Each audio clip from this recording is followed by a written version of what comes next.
Hi guys, it's me, just Slumdog again. And in this video that dedicated to Asian History Month for 2024,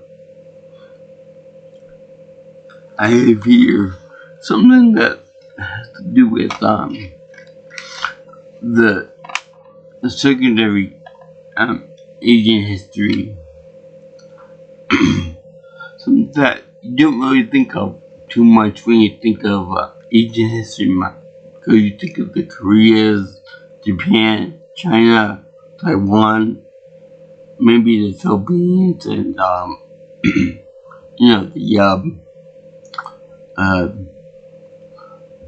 Cambodia, Thailand, etc., maybe Singapore, and among others in that region. But this one is squarely in India, and that being Slumdog Millionaire, because this movie is definitely interesting. Now this is the only actual Indian movie set in India that I actually have. So when I talk about for Asian History Month, it's their time to shine. So anyway, this movie is fabulously awesome. Now it's a romance movie and a drama and a crime movie too. It's based on a true story. Although I don't know how real the true story is and how real the book is compared to this. But we have Priya Pinto and Dev Patel playing the adult version of these kids in the streets of, I think, Mumbai.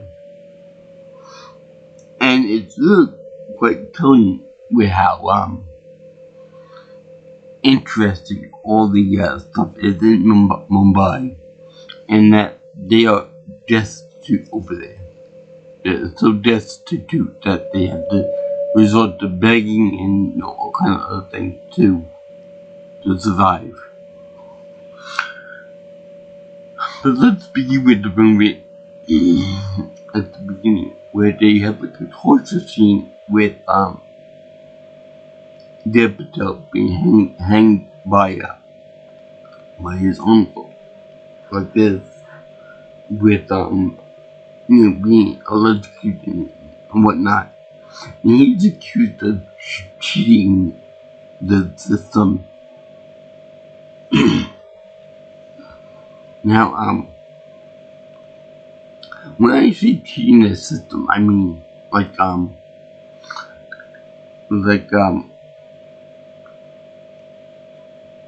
he thought of as being a cheat for the Who Wants to Be a Millionaire in the Indian version.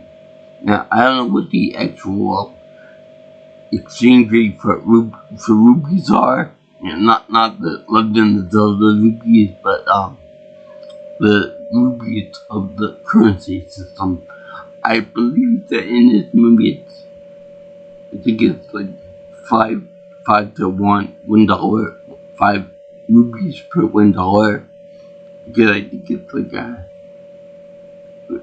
maybe 10 rupees. Because the grand prize is like 10 million rupees. Which is weird because they had the name Who Wants to Be a Millionaire. Meanwhile, the rupees are they should change to $10 million or whatever, 10 million rupees.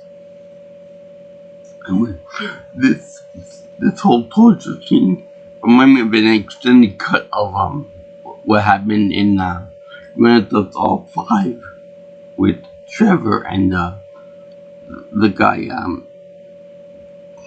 forgot his exact name and title, but you know what I'm talking about.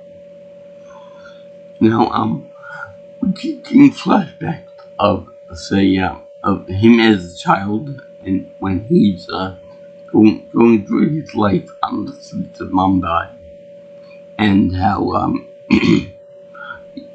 he events in his life help him out with the answers for the Millionaire questionnaire. Which is kind of weird because the thing it's set up is that all the lower base questions are like the lower amount on the totem pole, $500, and the next question is like $1,000, and then $10,000, and then $25,000, and so on and so forth, up to $1 million. And each time, each question gets significantly harder, so that by the end of it, you only know the knowledge to answer the question is more specific, to one specific thing. You gotta be an expert in that field to know it. And the lower questions are more like general knowledge questions, like what is the top video game platform of the 1980s, like that type of thing. Anyone would know that it's Nintendo. It's the Nintendo Entertainment System, etc., etc., etc. So it's really kind of hard to believe that the basic questions, the low money questions, happen to incorporate all of his childhood. Now, there are other people involved in this besides Freya Pinto and Dev Patel, but the only problem is that I honestly can't pronounce the name, so so I don't want to feel like I'm butchering anything because I'm not going to try attempt it. So I will refer to Salam as Salam and the Patel as Jamal and Freya Pinto as Lakita. So now we have Jamal and Salam like best buddies from when they were little kids, and Salam is more like how do I put this? More of a little troublemaker, to the point I'm like, what the fuck did Jamal do to deserve this guy? What did he do to make this guy to piss about so much that he did all these horrible things to him? Because in reality, this little kid's a monster. And one of the questions is like, who is the biggest celebrity in India? So during his little trance there, I'll get into my own history with the show too when I get past it and stuff. But then it's like who is the biggest guy in India? So then when he goes into his little trance, he goes into when he was a little kid, and then with a helicopter that came down with this guy in it, with this actor guy, and he would the guy was in the middle taking a dump in like a porta potty. Now when I say porta potty, I don't mean like regular porta potties. I mean like it was a hole in the ground and with it looked like a ramshackle shack like in our house, but like on stilts for some reason. So the kid Salam ended up barring the door with like a chair or something, or a stool, appropriately enough. So the kid has a picture of this movie star, so he wanted to get over really, really, really bad. So what does he do? After he tries to take a dump, he ends up going through the hole where you normally put your dookie, and he ended up covered from head to toe in feces and probably piss too.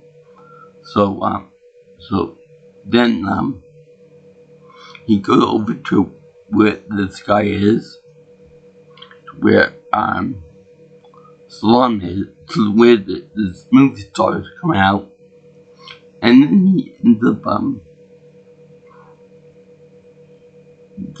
going through a bunch of people and stuff, and saying, "Oh look, I get your picture, I want your autograph."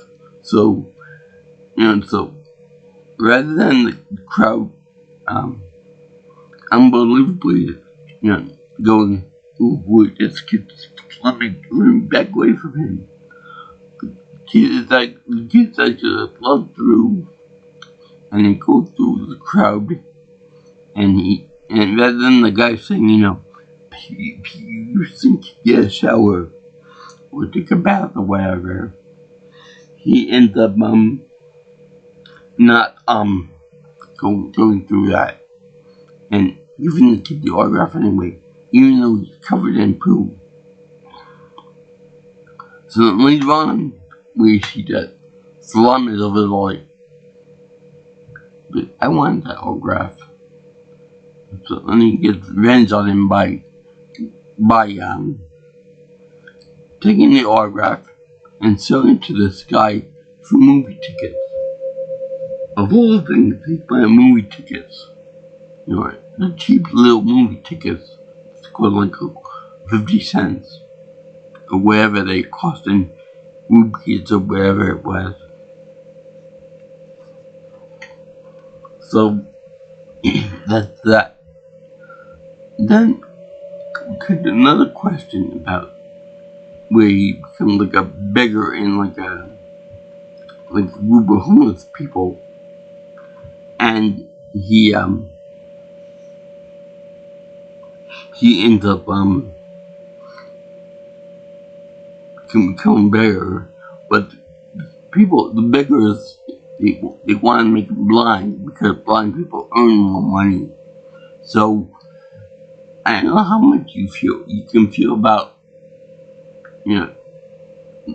eyeballs and all that, but I tend to view eyeballs as like really, really sensitive and really, really they're going there. So they showed that they knocked this kid out with like chloroform or something like that, or maybe whatever knockout gas they got, and then they actually purposely blinded the kid using acid. I'm like, these guys are sadistic bastards. I mean, really, really horrible people. So then they go over to him, and there's like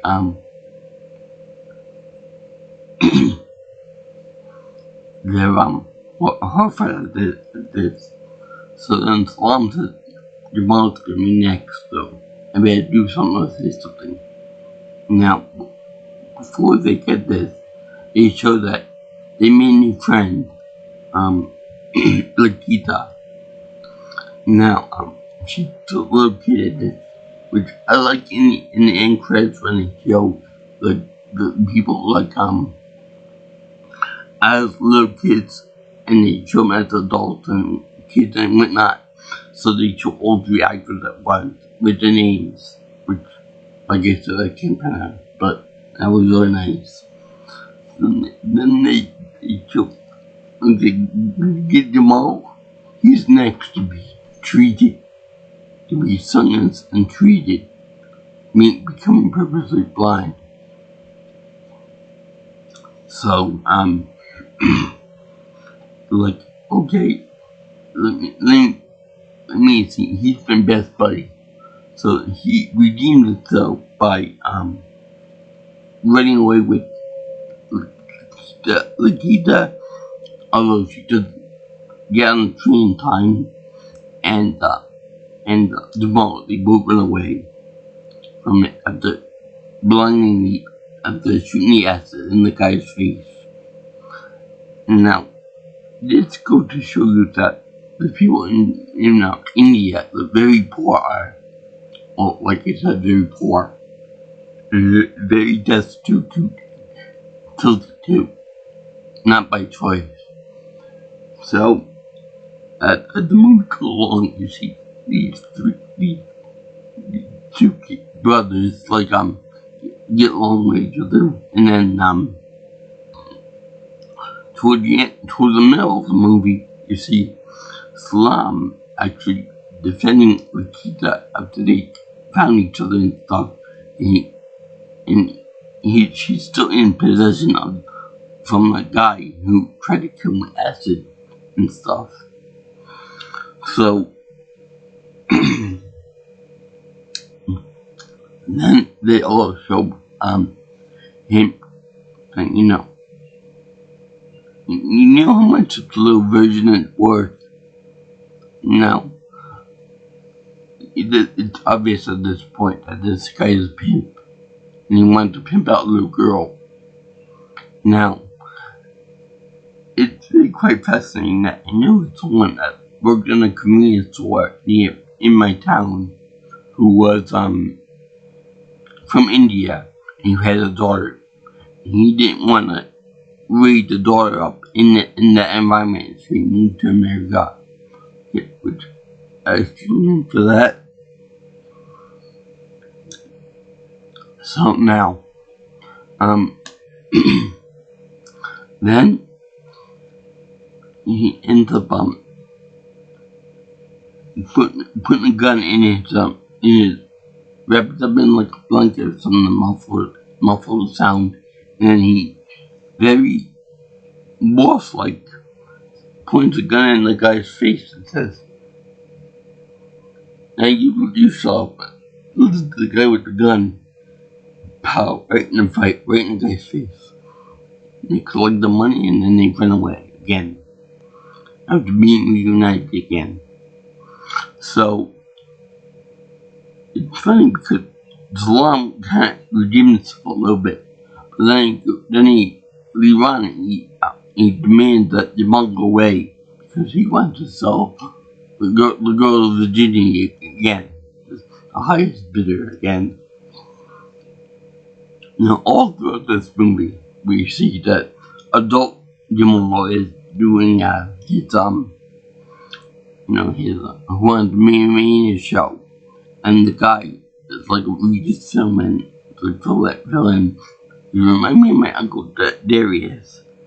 He's over there doing this stuff, like doing the show and stuff, and I can't believe that this scruffy little nerf herder from Nowheresville, from the garbage dump, is over there doing real well on the show. So then he's like, something must be wrong. I gotta get him for cheating somehow. So then they actually show how Slum and girl Lakita are growing up like with him being like a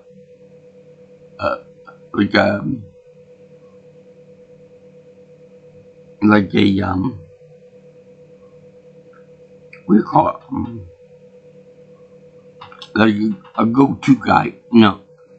If somebody wants something, somebody wants something, he gives it to them regardless of the cost. So if he wants Lakita to stay with him as like a sex slave, worker, servant, whatever. So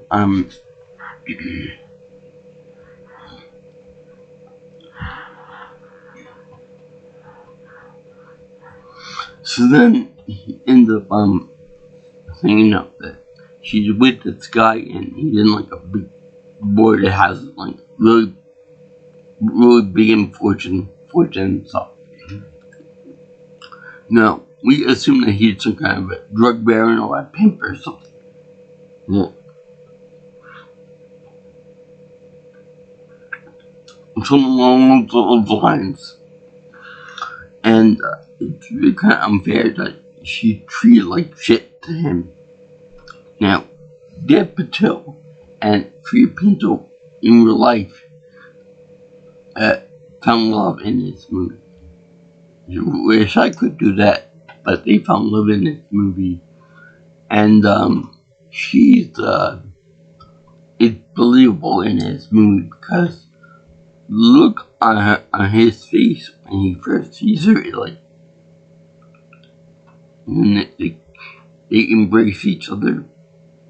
After he poses as like a repair guy. So to get in the house, and then it's like it's like why are you doing it? And they don't like kiss each other in this part, but you could tell there's like a long time friendship that went on there, and it went to shit, and then they reunited, and it was magical again. So then they show you should give them all, like, working for this guy, and they both said, you better go now. So then he goes away, he does the Millionaire show, he gets all famous and stuff, and he also gets a thing for a cricket type questionnaire. Now, compared to the American version of the show, I would say that the Indian version is more or less like, how should I put this? It's more or less like, more worldly. Question line, more worldly, and more involved with international stuff, like cricket and all that. I know that cricket is really popular in India and stuff, but still. So, they show them doing that, and they show them getting along with each other and fighting each other, and then Jamal tried to convince Lakita into becoming, running away with them, getting away from their horrible life, being a sex slave, which makes sense. Then they're like, they do that. And then they're like,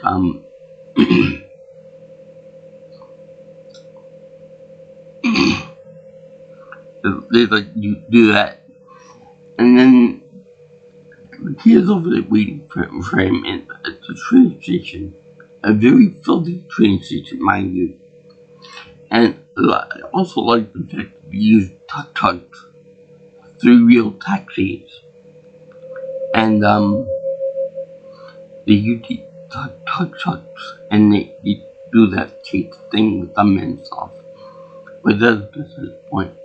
Anyway, the more is up there waiting for her and stuff. And she sees him, and they're like, hi, how you doing and stuff. Now,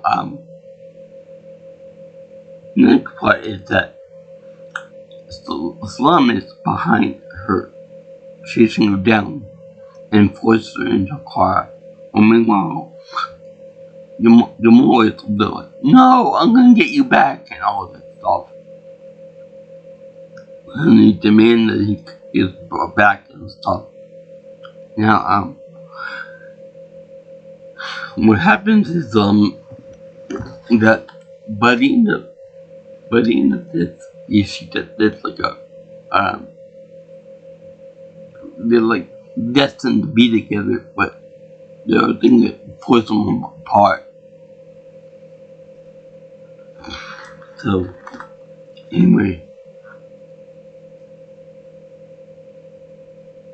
they show, and in the end, the more discovered that this is wrong. That, that having her being held captive by a pimp or a drug baron or whatever, or a gangster is wrong. So he gets it and says that he can do something about it and deal with the crime boss. So the host of the show, the Millionaire show, wants to test out Jamal by feeding him an answer that's wrong, which is wrong in itself, because the host shouldn't be giving the answers on, especially wrong answers, to the show and trying to fuck him up. So so then he says, this is my show. I determine who wins and who loses. So that's why he gets into the torture scene in the beginning of the movie, because the host doesn't like that scruffy person like that would be would get ahead in the show. So then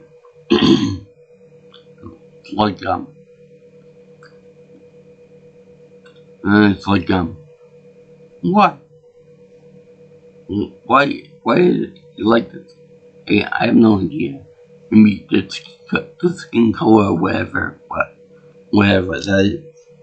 So you see this guy, and you see him getting these questions right, and then the next one is that lots of questions, what goes on and all this stuff. Then he's like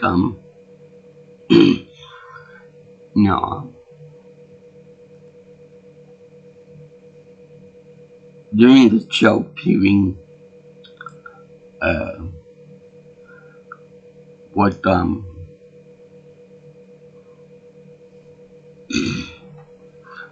he's like lots of questions now, and during this thing, the guy said, you come back to the show. So then he's like, okay, I'll go back to the show. The head of the police officer goes, you're back on the show. So then the main host of the show starts asking him a question now about the Three Musketeers. He was beaten over the head with a book over the Three Musketeers as a kid. So remember I said at the beginning of the show questions were like him as a little child and all that. Well, there's one exception where the childhood experience was like the beginning of the end of the show, the end question, which, by the way, I would think that it'd be a lot harder if you were trying for a $1 million question, from my own personal experience watching this show. Now, it's really funny that Mr. sees that the girl can go free. So she says, okay, go free. Get the car and go free. Now that's really nice. And he ends up buying himself in the bathroom, surrounded with a tub full of money, and like a boss, when the pimp by the crime boss who ran after him, where's my girl? Then he shoots him right in the head, and the gangsters to kill him. But it was nice to see him go out like a boss and take out the main crime boss. And then it was nice to see him redeem himself. So then you see him run away you see the girl run away from him, and then we get this shot of her running away. And then that's very funny and really nice. Because it's very quick but magical, her running away to her husband or lover or whatever. So he show her running away, and then he show him up.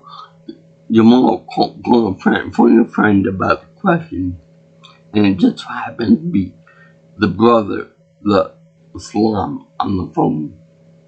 And it turns out the girl picked up the phone and she said, I don't know the answer, but I love you. Something like that. So anyway, they show them all. You show him getting the right answer, being the first Indian person to ever win the event. Now, before that, he looked her up on like a database of like they do the thing where they do stereotypical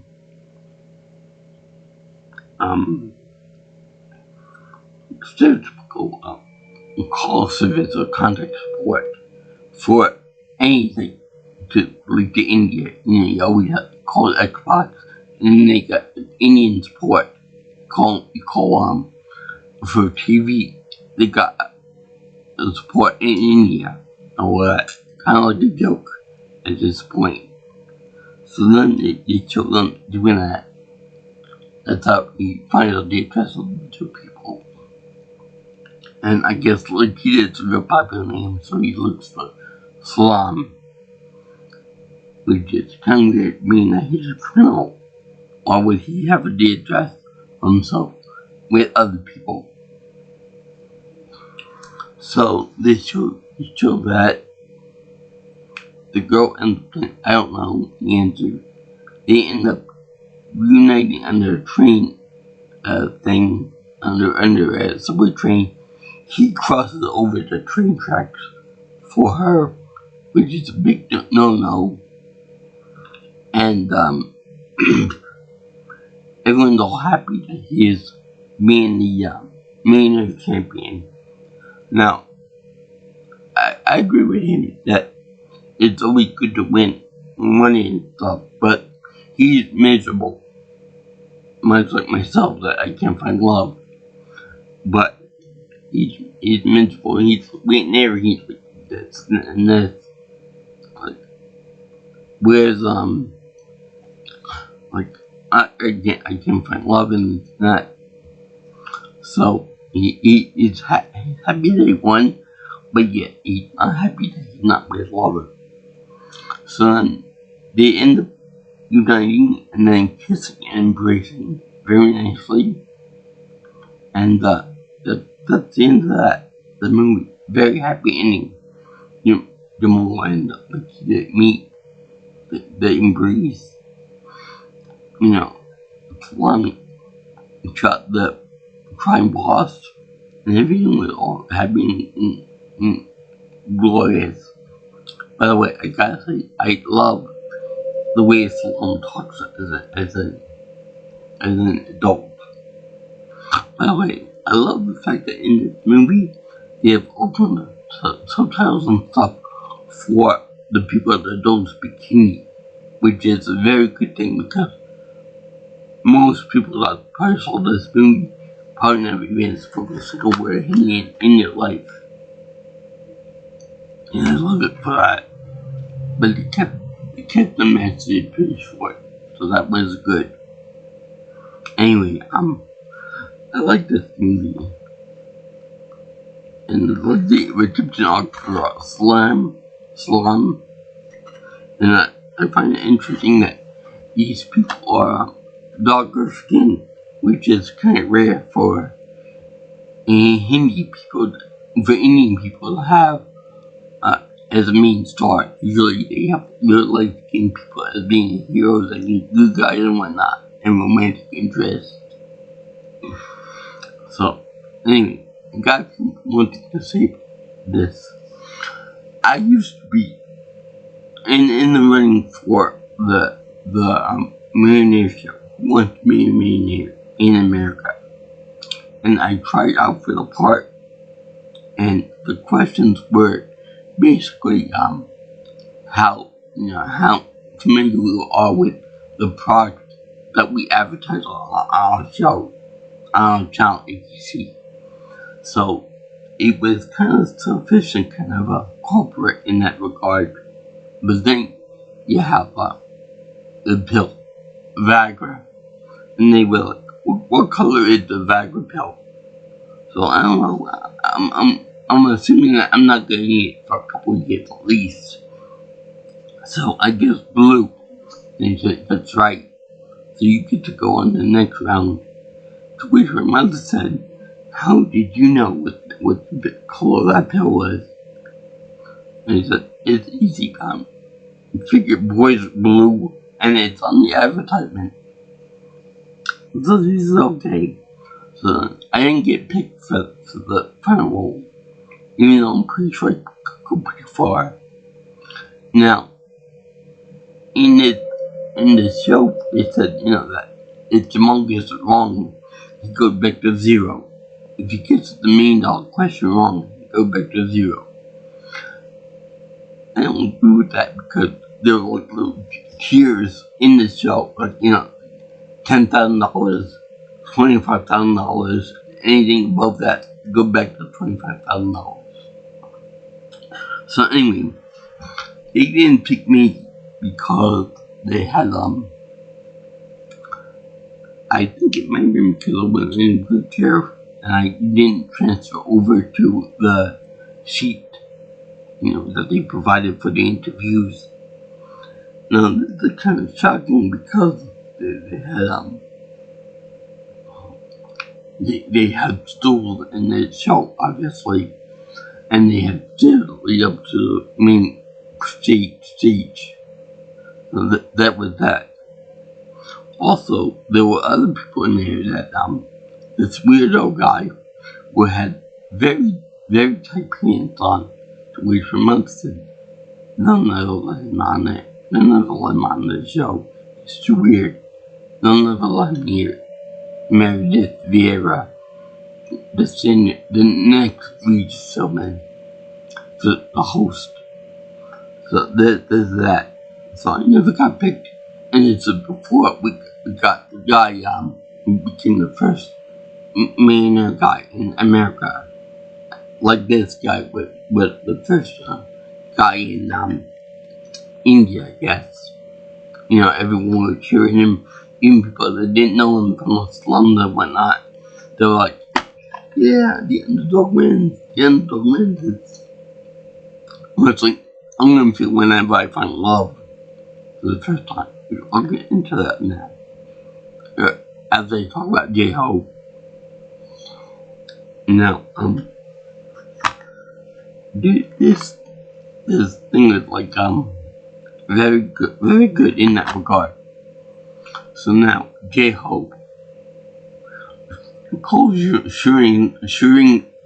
Scherzinger did this thing soloing from a Pussycat Dolls troupe, and she has one of those faces that could be anything, could be any nationality, more or less. So she did like a Bollywood type show, which I don't remember the exact details of it, but I do remember this part, this pro boxing type move. And it's a good thing that they did with the show and with the end, because at the end of the movie, you had all the actors, all the major actors, doing the J-Ho song and dance to it, to the credits, kind of like a cartoon, which is a nice touch. Now, I don't know what J-Ho means, but it sounds like something French, like J-Ho. And it's real kind of weird to hear someone call him a hoe. Much like I know that the phone girl I know from college with the last name Baby. Now, she said that no one ever insulted her or any derogatory things like that. To live with that. Now, let me talk about my love life, or lack thereof, I should say. Do you remember a few videos ago, I was all happy and gay that I was talking to this girl who looked like Aquafina, and she was nice, we would talk to each other every day, and all that, about good saw a month, I would say like, when do you want me to meet and stuff? She would say, we could go for coffee. So I would say like when, so she said, I gotta check with my schedule and stuff. I said, okay. So I said one day, I would like to take you out to a restaurant. One of the choices that you mentioned before, to sushi or Japanese restaurants. Is it okay? So I gotta see my parents, if I'm free. So then the week comes and she said that she's free. If she's not free, I figure, okay, she's going with her parents somewhere on Long Island. So she let me know, okay, that's fine. But then this last weekend was Mother's Day, of course. So she said to me, she said, during the week, she wanted to go with them, the parents, to Las Vegas and the Grand Canyon. I figured, okay, so you'll be out. Okay, that's good. When you can do that over the summer. Okay, during the summer she'll be free to talk with me and go out with me, hopefully. I said, okay, that's fine, that's fine. All the time I was nice to her. Making jokes about the gym, about people over there, getting a little bit jealous about people over there being, that I meet new people. And she said, new friends, like friends make her jokes and stuff. But I told her that all these people are, with somebody, or they're too young, or that most of them are gay, which is true. So then I was like, okay, so this love comes over. Now, she told me 3 different times that she doesn't want any kids. She's 30 and she doesn't want any kids. And I go, okay. So then she said, I would, she said, that's the reason why I'm single. So then she gave me a laughing emoji. She gave me more emojis than you can ever imagine, which I'm assuming is a good thing for a relationship, especially being that she's 30 years old. So then I said, well, only children on I don't want kids because of my experience with teaching and stuff. They can be snobby, they can be annoying, they can be loud, they can be stuffy and all this stuff. And I said, I don't want them either. So I agree with her on that. And then after that, nothing, absolutely nothing. I mean, we're still friends on WhatsApp for all our work. And she reads my messages. And I'm like, I'm sure you're busy and all this, but I'm concerned with your safety. So I assume that she was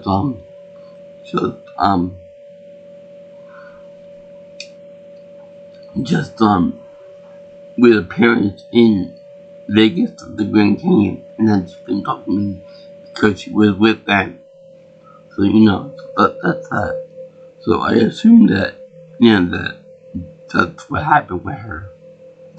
So a few days go by, I'm bothered her. Then I read up on about problem with WhatsApp. That's what we communicate on WhatsApp. Now she's in New York City, mind you. So I asked her, I found out that the problem with her, with the account, where you don't have enough money in the account, they don't talk to people, but they can receive and read messages from others. And I figure, okay, let me give her some more options for social media, because she wanted my other pictures and stuff.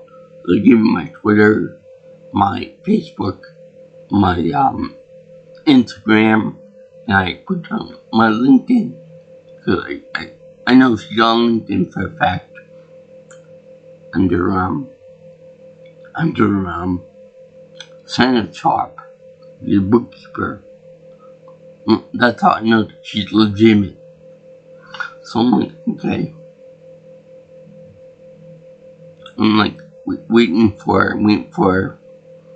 And take every time that every time that during this month, you've heard a text message on my phone. That was her. That was her telling me something. Or getting back to me or something. I would tell her good morning, or tell her good night, or tell her when she went to Texas on business trip, she would be like, morning, and I'm doing laundry, or I'm doing something else, or laughing or crying or whatever the case is. I would wish her good luck on your trip, good luck on your travels home and stuff. Nice things, that someone interested in you would say. But then, I was like, the problem with the app with WhatsApp. So I was like,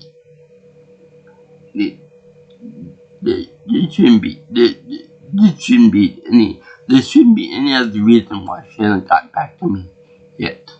I'm like, and if she were catfishing me or ghosting me or something, you would think that she would have done that a lot sooner than what she did. So it was like, when they asked her, want to go see the new Mad Max movie together on the 24th, I figured it would give her enough time to do that. And she didn't get back to me on it. But she did respond to me the next day about my pictures, about my hair and stuff like that. So I know that she was still trying to be friendly and stuff. So then it's like nothing. No, after the kid text, with nothing, absolutely nothing. I said to myself, is that it? Is the reason why she ain't talking to me is because I agree with her about children? And then I said, no, that can't be it. Because if that were the reason why she's angry at me, she would still be my contact on WhatsApp, and she wouldn't read any more messages after that. So like, why? Just why? What they do that offended you so much? We were getting good. We were talking about various topics. We were talking like for a month now. So why is it? Why does God not want me to be happy with women? Why can't I seem to get in love with women online? It's like the 11th commandment should be Joe Landicina will not find love. Not if I have something to do with it. I accepted her for what she is. I accepted the fact that she has no religion. I accepted the fact that she doesn't want kids. I accepted the fact that this and that. Now, for Christ's sake, she got rid of her coffee mates big account after she started talking to me for a while. So if that doesn't say anything, I don't know what does. She even told me why she's single. I don't get it. I just don't get it. Maybe she'll get back to me about something, but I'm not really pissed off at her. It's more I'm disappointed. That's another number checked off my list as being that, doesn't want to talk to me from now. Even though I did nothing wrong. My dad says I did nothing wrong. My aunt says I did nothing wrong. My friends at the gym say I did nothing wrong. And I'm like, son of a bitch. I'm still holding out hope that she will talk to me one day. I'm like, what the fuck did I do wrong? Anyway, I'm sure you got done. You're tired of hearing me whine about my relative life and stuff. Even to call me she did say that I should call it Ming Ming, not Ming Qua, which was her name, but Ming Ming. In fact, I called her Mademoiselle, but she said, no, you call me Ming Ming. So I did. So, anyway, the pet name thing was kind of a plus for me. Anyway, I give this movie a zero because it's so good. And it shows a very interesting and negative aspect of Indian culture and stuff. It showed that kids try to be tour guides for Taj Mahal, which is a real great building, and my friend who with daughter gave me a replica of it when my mother was for him at one point. So yeah, it's a beautiful building, beautiful architecture, nice, very nice history. I like to learn about history about that stuff. Anyway, and also for the same matter, the girl used to tell me, that I can teach her things like about history and culture and stuff, even though I know full well that she could look it up herself on the internet. So she liked to hear me talk. So I even said in one text message, I said, that your messages with me every day brighten my day up. To which she said 5 minutes later, during work hours, I guess, she would say, thank you for messaging me every day. Which is really touching because, for someone like that to say that to me, it's very, very special. I don't know what happened to her. I mean, I looked at the list she put me on. And I heard that if you are hot with a woman and you're cold next minute, that's a good thing. Or whatever. And if you like what you see here and you want to see more of my videos for Asian History Month for 2024, besides Slumdog Millionaire, you can like, comment, share, and more importantly, subscribe to my channel. And if you want, you can contact me for videos, for future content and stuff, and my videos and things for my channel. At my number is 631-707-3707. Which, by the way, she did want to contact me first off the website, so she contacted me first and said hello, rather than me asking for that phone number of somebody else.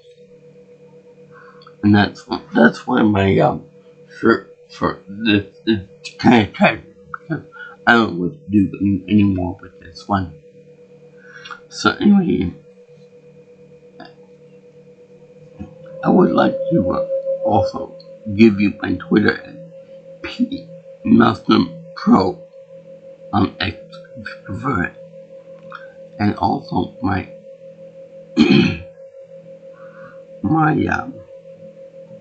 let's see here. My email is jjsviewingchannel@gmail.com. So I just and it's into this movie. Like anyone that like Bollywood stuff, this is J-Ho is more like a Hollywood version of Bollywood musicals. Anyway, peace out, my brothers and sisters. And remember, if you're a good person like me, you don't deserve this stuff from anybody else. No, you don't deserve any negative shit. So, aloha, guys. I'm sorry that you had to go through all this stuff with me. I wanted to vent about my frustrations with love life to you. So, see you in the next one. Girl got it in the internet land.